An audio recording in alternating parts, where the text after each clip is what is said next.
Engineer Fire, I give him a big round of applause. I invite Shri Daljit Singh, Head Government Business, Merit Track. Please give him a big round of applause. Shri Daljit Singh, Head Government Business, Merit Track.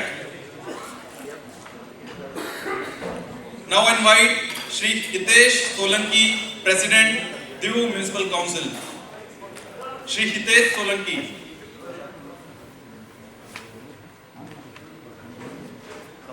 I request Shri Hitesh Solanki, President, Diu Municipal Council, please be on the dais. I invite Shri M.N. Agrawal, Executive Engineer, Jaipur Smart Mission Limited. Shri Agrawal.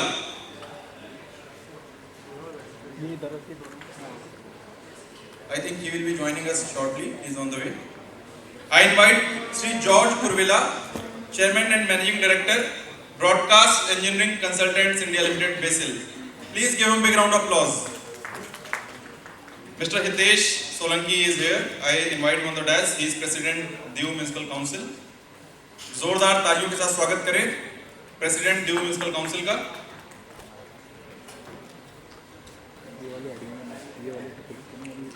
I invite Shri D.R. Bhaskar, Smart City Nodal Officer, Faridabad Municipal Corporation. Shri Bhaskar. I request him to please join the dais and please give a big round of applause. Shri Bhaskar.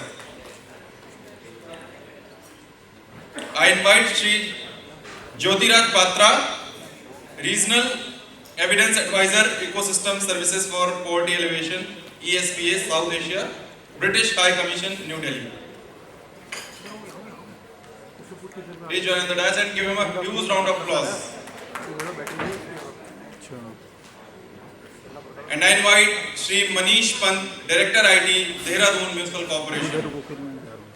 Please give him a big round of applause.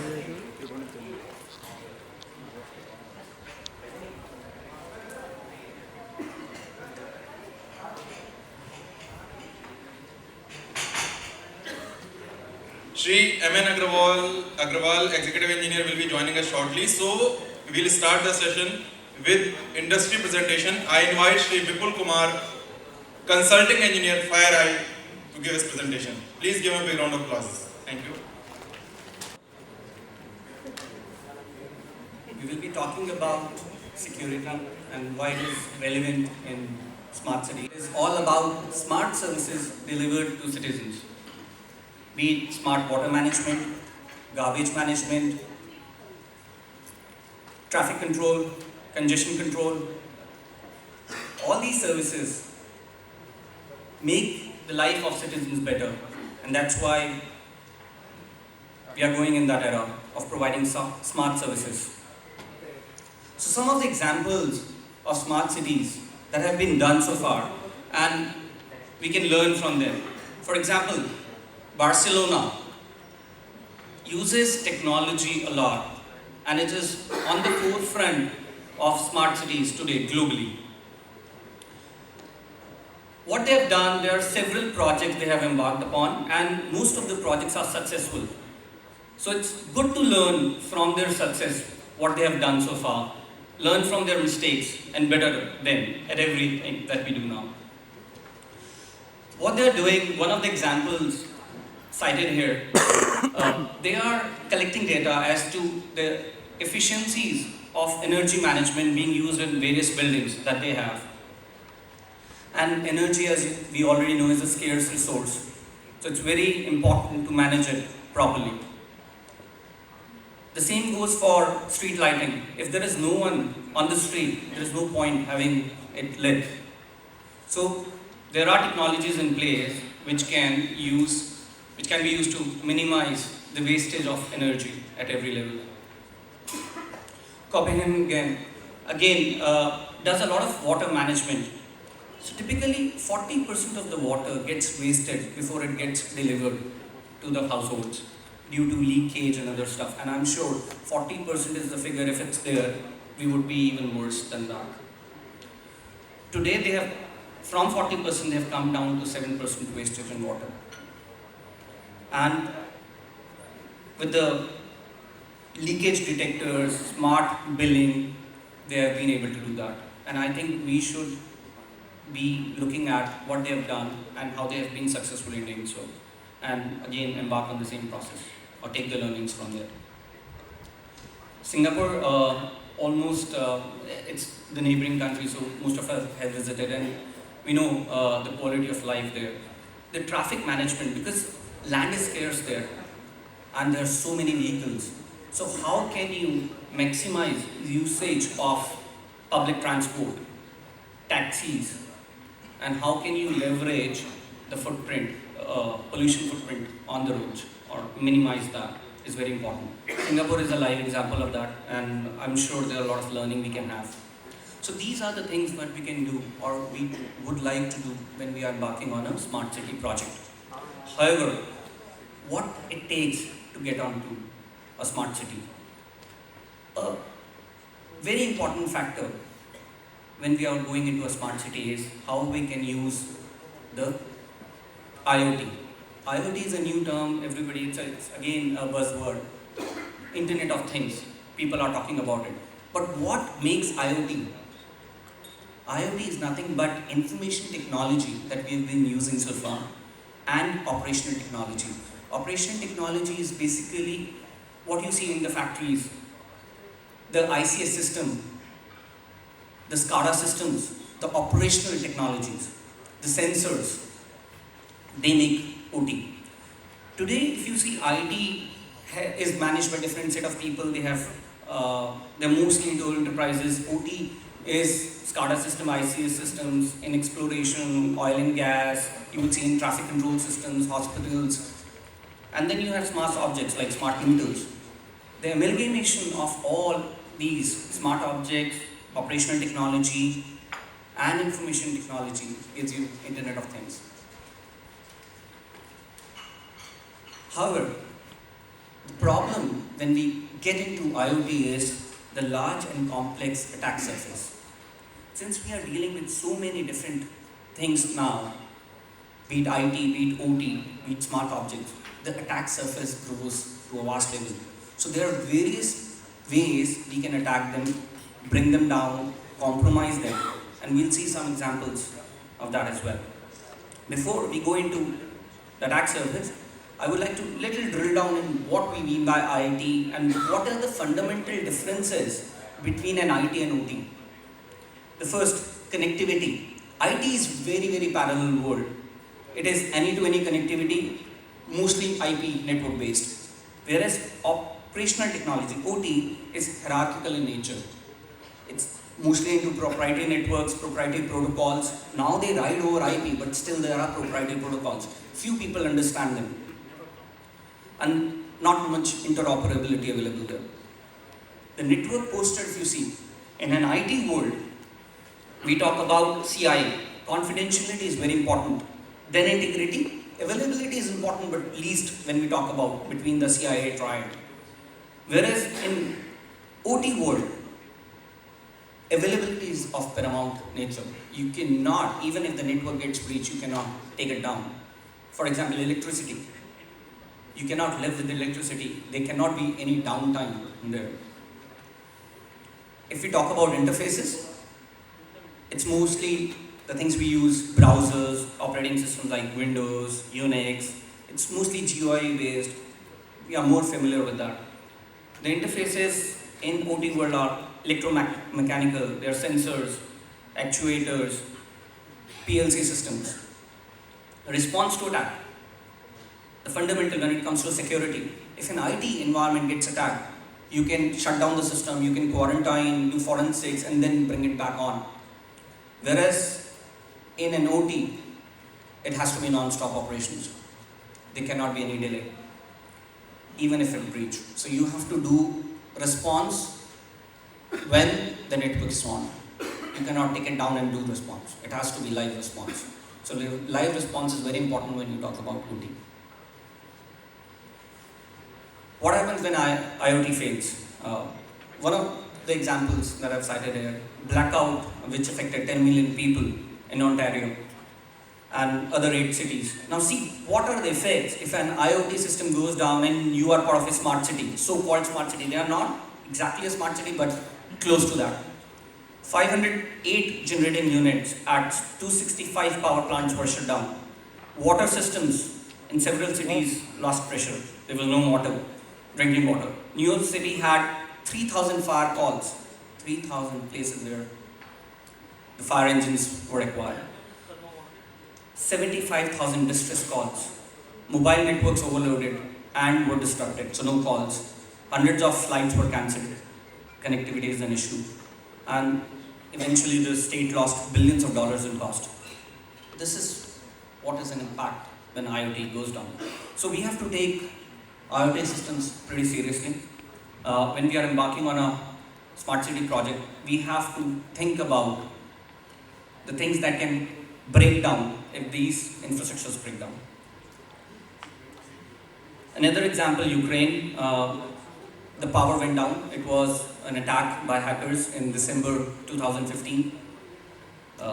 And the attackers were present in the system for 6 months, and then they were very sophisticated attackers, nation-state attack, and then they brought down the entire grids, so no electricity because of the hack. And what they also did was, if electricity, anything goes down, there are alert systems that you put in place. So the alerts get sounded off, and then people start working on it. So what they did initially, before the attack, they brought down the alert systems, so that even when the power goes off, there are no automatic alerts until people start calling you. The airports in Istanbul, they were attacked. The passport control system was brought down. Germany, again, Customs Investigation Bureau and Federal Police were infected. Their systems were infected. San Francisco, the rapid system. Imagine Metro, Delhi Metro. If anything happens to it, the life will come to a standstill. And these are the type of attacks that can be mounted. Leon Panetta, who is the former Secretary of Defense, he gave this statement, and it's very, very true today. Cyber is now at a point where the technology is there to cripple a country, to take down our power grid systems, to take down our government systems, take down our financial system, and literally paralyze the country. And this is what can happen if IoT fails. So what we are suggesting? We are suggesting a cyber resilient smart city. We cannot guarantee that there won't be any attack or disruption. Disruptions are bound to happen. Attacks are inevitable. Breaches are inevitable. They will happen no matter what. But you can be resilient. So what is resilient? In plain dictionary word, the resilience is the ability of an ecosystem to return to its original state after being disturbed. And cyber resilience is capability to withstand negative impacts due to known, predictable, unknown, unpredictable.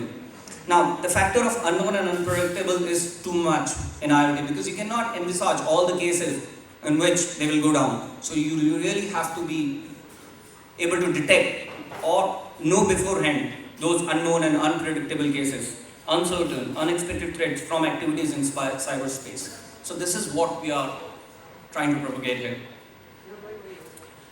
When we embark on a secure IoT project, there are certain fundamental truths we have to keep in mind before embarking on it. Before creating any strategy on cyberspace, on cybersecurity, without even coming to a cyber policy, we have to keep 3 fundamental things in mind. And we have been doing it for years now. We bring in global exposure as FireEye, the #1 organization in the world which respond to all nation-state breaches. So any nation-state breach that happens today, almost any, the first company they call in is FireEye for that breach. Even the attacks which happened in nearby country, the Bangladesh bank attack, we were the first one as the responders there. So there are the 3 fundamental truths that we have learned. First, breaches are inevitable. No matter how secure you make it, the breaches will happen. And so you have to be prepared for the breach scenario. What if we get breached? And I think a lot of people have talked about go with the thought that you are already being breached and then think of how do you react. So incident response is very important. We all mostly come from IT background, so I'll tell you, 60% of the budgets around 3-4 years back was going into protection technologies. We were thinking that, okay, if we build a strong castle, the boundaries, then we are good. we didn't invest it in detection technology or post-breach scenarios. Gartner today says is that invest first in what will happen if the things get breached and then bolster your defense strategies. So it's important to have walls, but also think about what if those walls get broken. That is very important afterthought. The second, we all would agree there is no silver bullet when it comes to security. You have to keep fine-tuning it. Buying a product, deploying it doesn't solve it. You need to continue to involve that product. You need to continue to invest in people who look into that product. I've seen a lot of, including I stay in an apartment. The first thing you do is put security cameras. My apartment, it's not a very big apartment, but it has more than 35 security cameras today. But we don't have people monitoring those cameras. No point having those cameras and doing forensics later if you cannot have a person monitoring it on a daily basis. The last fundamental truth is stop thinking it as a malware problem. In IT, we are all bothered about malware. Okay, my computer, my server, my network got infected. Okay, let's clean it up and get back to work. It will not happen that any longer. You need to think about attacker. Why the malware came in first place into that computer? Who was behind it? And what is the goal of that attacker? Because if you remove that malware, he'll come back again with another malware. Then again with another. And he will keep trying until he succeeds. And that's the biggest problem. Until you think of it as an attacker problem and then try to solve that problem. Because now you will know who is the attacker, what is the motive behind it, what are the different ways he can come into your environment, and then solve that problem. It will give you more context, it will allow you easily to prioritize your resources towards that attacker. Some of the recommendations that we carry from what we have seen till today, being in that industry. The first thing, when we are embarking, every city today is going for a smart city project. They are in that race. 20 cities have been discovered so far.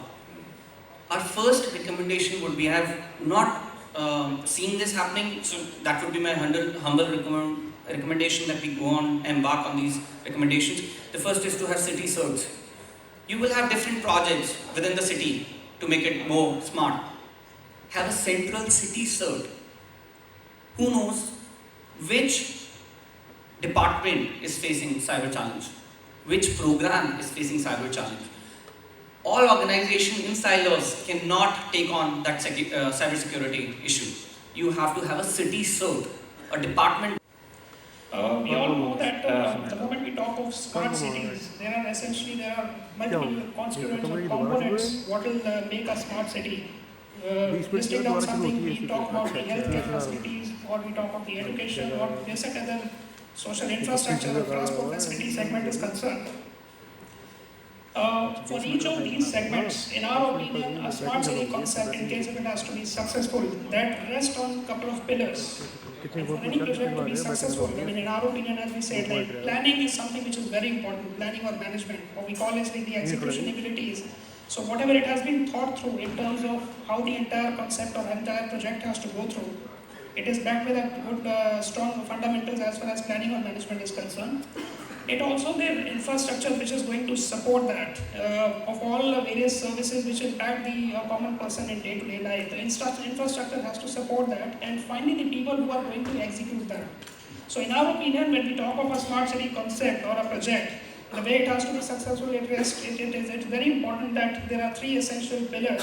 Now, as an organization, what contribution or what value addition as an organization we do, we are going to present our psyches on that. For any project, for any project which is to be very successful, people are something which is very important because they are going to execute the plans which are being there, the services which are hitting the common person. Now, the people component is something wherein Meritrack brings our level of kind of services. We see like at each level there are multiple set of people or let's say services which are going to impact us. So you talk of maybe the transport sector or the healthcare or the education sector. At every section there are multiple set of people who are going to be used for delivering these services which has been thought through. Now when when we talk of any particular city or any particular project which is going to be taken up, I think the first and foremost challenge which is seen by most of the organization or the department is to get those people on board. The moment we talk about getting people on board, and since we are talking of employment opportunity over here, we see large number of people who are interested to kind of get into the government sector because of various factors it is there, the social security and various things are there. So the moment that large number of people who are going to be coming for, let's say, employing or let's say for applying to these departments, the normal practice has been there to get the examination, the recruitment examination which is conducted by the departments or by the corporations. And it's a large volume of test takers. The one challenge which is foreseen how to handle such large kind of volume of test takers who are coming and applying, and how do we select these people from there. Also, since the examination part we are talking about, it's a very highly secure kind of security risks are there, because moment, let's say it's a lifetime opportunity for somebody to be employed, obviously there are a lot of kind of attempts made by people, unfair practices which are there. So we have to have the entire process very foolproof and secure, so that like all those kind of security risks which are associated, that can be taken care of. Very important is again to have transparency into the process. Not only we have to be kind of very fair, but we should also be perceived to be fair. So the entire activity, whatever we do in the examination part, I mean everything has to be pretty transparent, not only from the stakeholder, from the candidate perspective, but even from the society perspective as well. So that's another one challenge which we have seen the departments have been facing. Another thing we again understand, since we are talking about multiple roles, as we just spoke about healthcare, education, transport sector, infrastructure, civil services, social services, there are multiple such domains are there. For any department or for any state to understand what are the skills required from the candidate, from the particular employee who is going to join, I mean, it again will be a slightly difficult task, like what do you test in that candidate? It could be a general aptitude you are testing, you could be testing general knowledge, this kind of local, all other skills. You should be testing the domain specific thing. If you are talking of a healthcare individual, you are testing the kind of particular skills this person will be carrying in the healthcare. So there are more than such 200 or 250 such domains or areas from where the candidate comes in. The one challenge which is faced by the organization, by the department, is whether to have or that capability of designing question paper or setting up a question paper to test the knowledge of that person. So that's one challenge which we foresee. After we set up the questions, so execution or administration of test takers. As I said, like there are a large number of candidates. We have seen that there are multiple lakhs and lakhs of candidates who are applying. Just to share one particular case, State Bank of India, when they hired for the probationary officers, close to about 40 to 45 lakh candidates apply across the country. Now for any department, or let's say State Bank of India also for that matter, it's a cumbersome task, it's a huge task to get those candidates examined. So there are a lot of challenges or the kind of issues which come up over there. So that's the moment we're talking about the administration, the conduct of examination which has to happen across the country, every little corner of the country. The department may not have that much of wherewithal or infrastructure to conduct that. That's one challenge which is seen. And of course, like technology is something which is coming up, and the way the examination used to be delivered, I think close to about 15 or 20 years back, it has seen a lot of change. I'm sure most of us would have appeared in one or another examination about 10, 15 years back, when initially it used to be a kind of paper pen examination. We used to kind of use the OMRs, bubbling and shading particular symbols in that particular sheet. Today with the technologies coming, we are moving towards computer-based examination.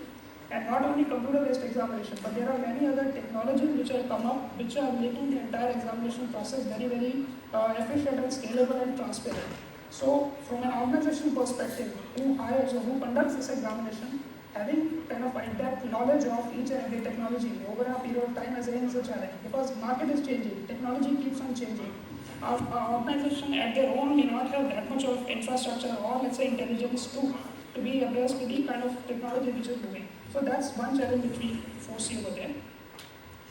Now, while we have been working with more than 70 departments, let's say close to about 400 client organizations across the country for recruitment examination, some of the common practices, or let's say common problem what we have seen, I mean, I'm sure like most of us would be aware, we must have got not many times there have been kind of issues in terms of question paper printing, logistics, transportation of question paper from the printing press or to the examination center across the country.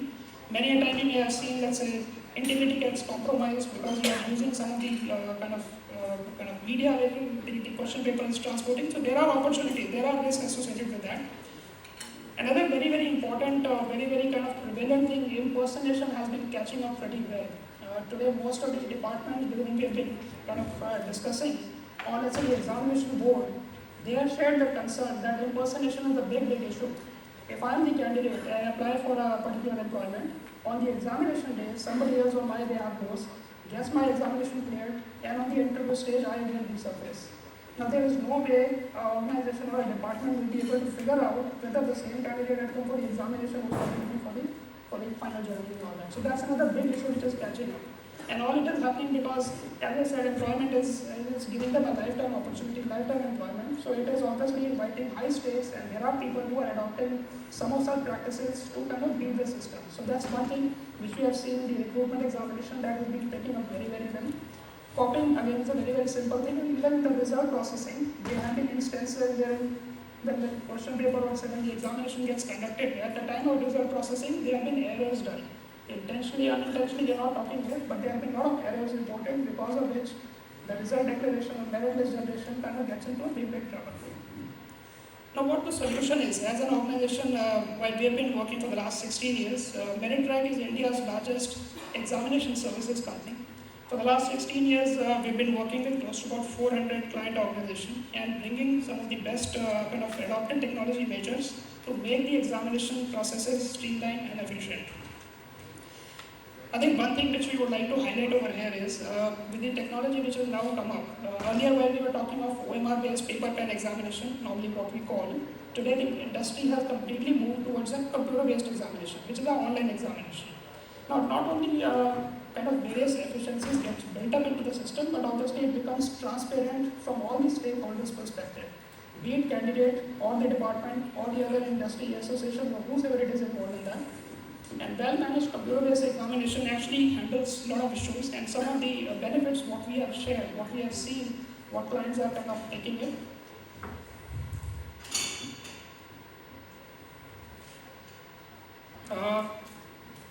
One thing which comes in is when we talk about a computer-based examination, one thing we'd like to make the audience aware here.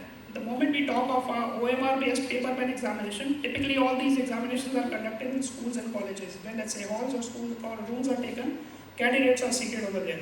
But when we talk about computer-based examination, you have to have computer terminals or boards available where the exam gets conducted. Now, availability of infrastructure of computers is always going to be lesser than the classroom which are available.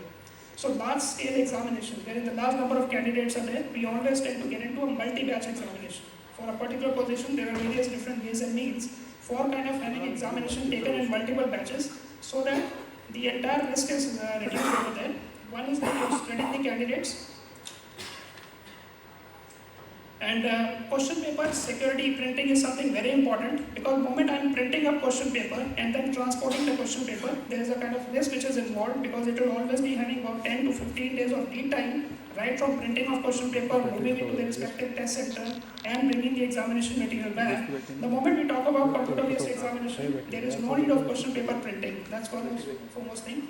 Entire technology-backed solution is there, wherein the encrypted question paper is moved from the server to the examination center and to the examination terminal. So that reduces that risk of kind of leakage of question paper and all such activities. And also it becomes very, very efficient from the candidate's perspective, because all information, whatever is done, right from his applying online or let's say from his candidate examination, everything is recorded and it is kind of audit trails are available. So tomorrow if there is any inquiry which comes in either from department or from candidate, the inquiry reports and audit trails are given, which are RTI compliant as well. Now, very quickly we will move on to the some of 3 or 4 problems what we just shared. Very shortly we would like to share like how we have addressed some of these challenges which have been there in the examination. I think very, very important and prevalent here we would like to share. There's been one local government body within one particular state in the country here. They had a huge challenge of getting about 2,000 people recruited for multiple roles. Again, we are talking why because again it fits into a smart city kind of project over here. These 2,000 people were required at multiple levels. There were about 17 such positions were there. So people at the ground level who were working in the essential service part.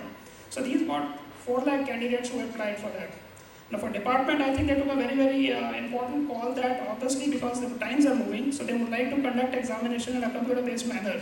So this examination which was conducted in that particular state across the district was conducted in multiple batches, as we said. And the moment we talk of multiple batches, there are different set of question papers which are used. So one question paper, set A versus set B versus set B, we come out with the equating methodology in seeing the difficulty level of the questions. So that the question which is used in set A versus set B and set C are normalized. So there are statistical methods which are there with which the merit test gets prepared. Another very important thing here, again talking about the smart city perspective, again we are sharing one small case study of one municipal corporation wherein not only the examination was conducted in a computer-based manner, but we devised the skill-based typing test in the local language. So we are not talking only English and Hindi. Even like say the solution can be designed in the vernacular language. So here in this case it was done in Marathi. The entire candidate they had to do was English and Hindi, they could appear the examination, and after that typing test was taken in Marathi. The entire solution was designed and close to about 70,000 candidates were examined. Again it went off pretty well. Now something which we were talking about the impersonation part, on the right hand side if you see there is an image of a particular device which is a handheld device. What we do is on the examination day when candidate comes into the examination center, we punch in their roll number. The capture of photograph and candidate's fingerprint impression are taken on the examination day. Tomorrow when this candidate gets selected in the examination part and he is called from the, let's say for the counseling or for medical or any other joining formality, we again verify his biometric against the ones which were taken during the examination part. So it ensures that the same candidate who had appeared for the examination is coming to you for joining also. Now this particular case study we are talking about was a very prestigious assignment. Close to about 1.5 lakh examinees or candidates who are coming on a day. We captured their biometric impression by deploying these about 2,000 devices across the country. Our team was there who captured the biometric of candidates, and then verification was done at the later date when they came to the counseling. Out of 2,000, out of 1,50,000, I think about 6,000 or 3,000 candidates in different batches came. And another very important activity, most of the examination, the recruitment examination today are multiple choice, wherein we are shading or bubbling particular bubbles. But there are some of the domains wherein some technical knowledge is to be tested on the candidate. So the descriptive answer sheet is there. Likewise in our schools, what we must have seen, the handwritten kind of candidate write on a 32 or maybe 40-page answer sheet. So what we did recently with one of the public service commission was to digitize, scan these answer scripts which were running into some, let's say 32 pages and into 1 lakh answer script. So close to about 32 lakh answers, images were scanned, and these images were then evaluated by the evaluators looking on their computer screen rather than the physical movement of the answer script which was to happen earlier. So it kind of leaves away with all the administrative hassles or let's say logistical challenges also. That primarily concludes the part of what merit track plays in the terms of examination part is concerned. Thank you.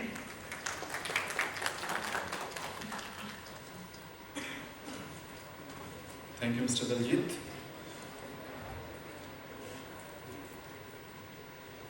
Now, I request Shri George Kurvela, Chairman and Managing Director, Broadcast Engineering Consultants India Limited, Basil, to moderate this session and carry forward the discussion on Smart City Mission, the way forward. Thank you. Over to you, sir.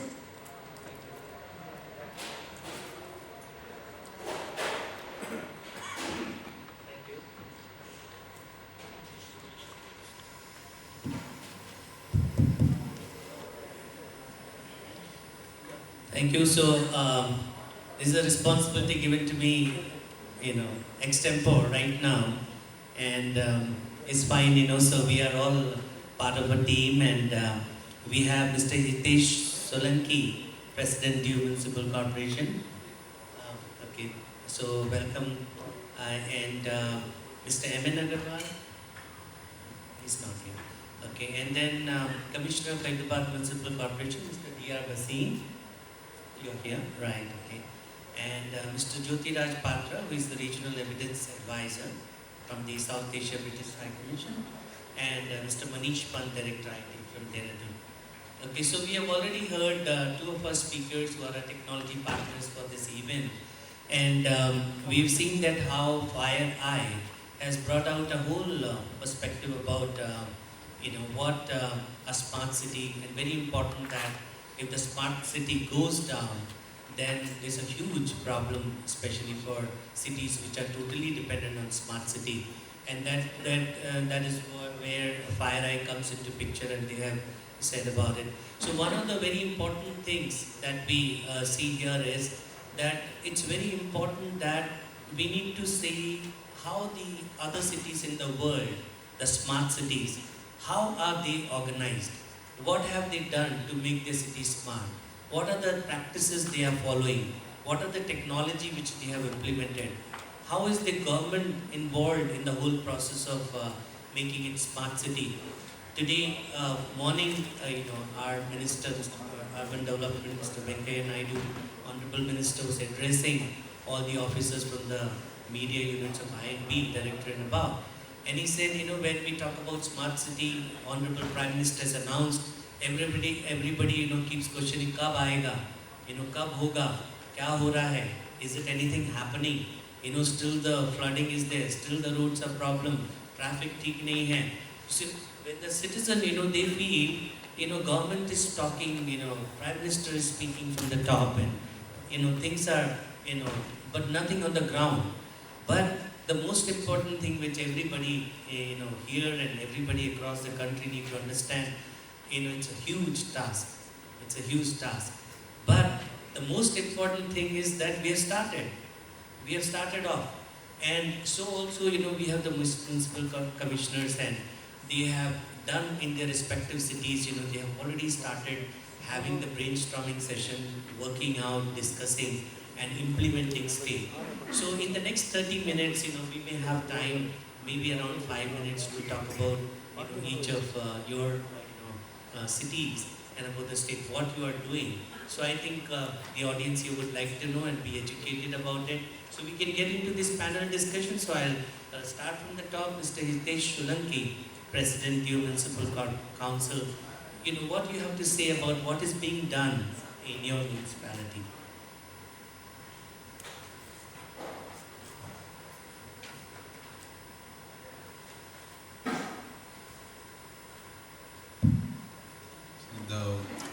मैं दीव से और दीव हमारा population 40,000 population है, हमारा 13 wards हैं।